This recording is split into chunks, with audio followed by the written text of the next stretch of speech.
So this is our why. Why do we exist as a business?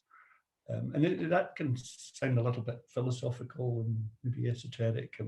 But if you meet someone, I bring it right down to when you meet someone in the pub at night or the wine bar and someone says, who are you, or where do you work? And you say, well, I'm an architect and I work for this business. You need to be able to differentiate right at the beginning. And a good purpose really clarifies where you're at. And the best example I've got is a client I had as a videographer business. And he could say, I'm a videographer, I make videos. But we distilled a purpose for him or them that was move thinking. So when you ask, what do you do? And you say, oh, well, we've got a business that moves thinking. Gee, that a good purpose statement will usually drive a how question. How on earth do you do that? That sounds interesting. Tell me a bit more. So purpose is really top of the list. Why do you exist? And purpose typically, once you've got it, will remain the same forever. You know, that's why you personally do what you do and why the business exists.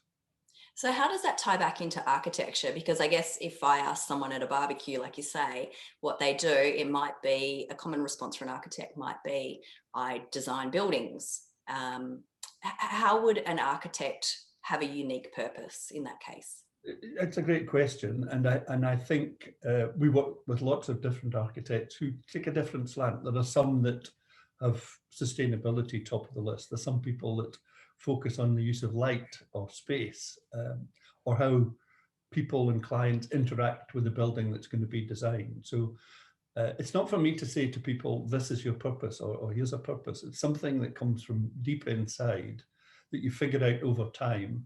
What makes me a little bit different? And from a strategic perspective, this is where all of these strategic elements, in a way, are there to help the client pick an architect and decide whether this architect's a better fit for me than that architect.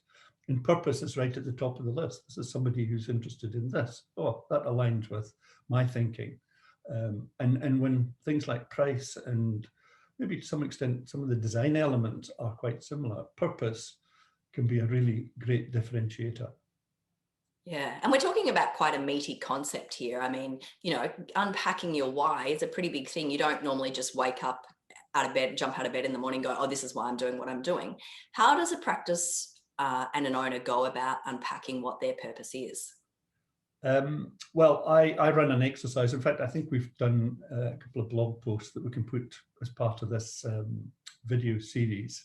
But it's really about taking the team of people that you've got and maybe even the leaders of the business.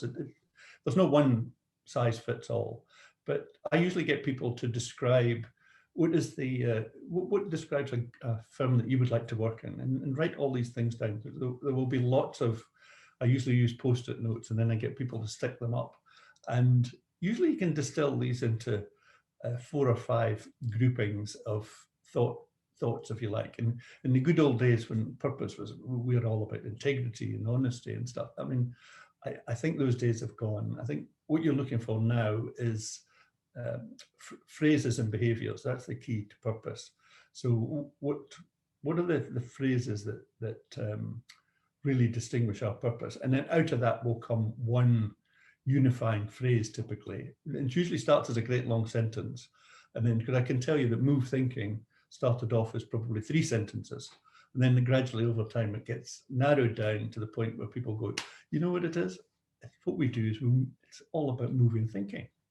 And everybody nods, and you know you've got the right purpose distilled.